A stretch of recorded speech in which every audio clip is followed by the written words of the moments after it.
Днес телците ще се радват на стабилност и хармония във взаимоотношенията си, което ще им донесе много радост. Позволете си да се насладите на малките неща в живота и не забравяйте да отделите време за себе си. Днес е ден, изпълнен с вдъхновение и креативност за рибите, което ще ви помогне да трансформирате идеите си в реалност. Отворете сърцето си за нови възможности и не се страхувайте да следвате интуицията си. Днес лъвовете ще блеснат с креативността си и ще привлекат вниманието на околните. Възползвайте се от позитивната енергия и не се колебайте да споделяте идеите си. Дневен хороскоп за Козирог. Днес може да очаквате нови възможности в кариерата, които ще донесат положителни промени в живота ви. Възползвайте се от своята упоритост и организираност, за да реализирате амбициите си.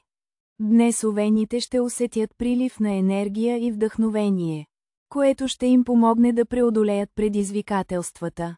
Възползвайте се от позитивната атмосфера, за да реализирате идеи и да създадете нови възможности. Днес близнаците ще се радват на вдъхновение и креативност, което ще направи деня им особено успешен. Взаимоотношенията с хората около тях ще се укрепят, така че не пропускайте да споделите своите идеи и мисли. Днес широкият свет на възможностите се отваря пред вас. Ракове, и вас ще ви последва късметът. Обръщайте внимание на близките си, защото тяхната подкрепа ще ви вдъхнови и мотивира за нови начинания. Днес девите ще усетят прилив на творчество и вдъхновение, което ще им помогне да решат дългостоящи задачи. Обстоятелствата ще се подредят във ваша полза, така че се наслаждавайте на моментите на успех и хармония. Днес везните ще усещат повишено вдъхновение и творчески подем, което ще ги мотивира да се впуснат в нови проекти. Взаимоотношенията с близките ще бъдат особено хармонични и радостни, така че се насладете на споделените моменти. Днес е ден, в който интуицията ти ще бъде особено силна, така че се доверявай на вътрешния си глас при вземането на решения. Очакват те приятни срещи и възможности за развитие.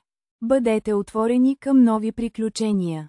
Днес за стрелците е идеален момент да потърсят нови възможности и да изразят своите идеи, тъй като вдъхновението е в изобилие. Обградете се с позитивни хора и се насладете на приятно прекарване, което ще зареди духа ви. Днес Водолей ще се почувства вдъхновен и готов да поеме нови предизвикателства. Социалните контакти ще донесат радост и нови възможности, така че не се колебайте да споделите идеите си с приятелите си.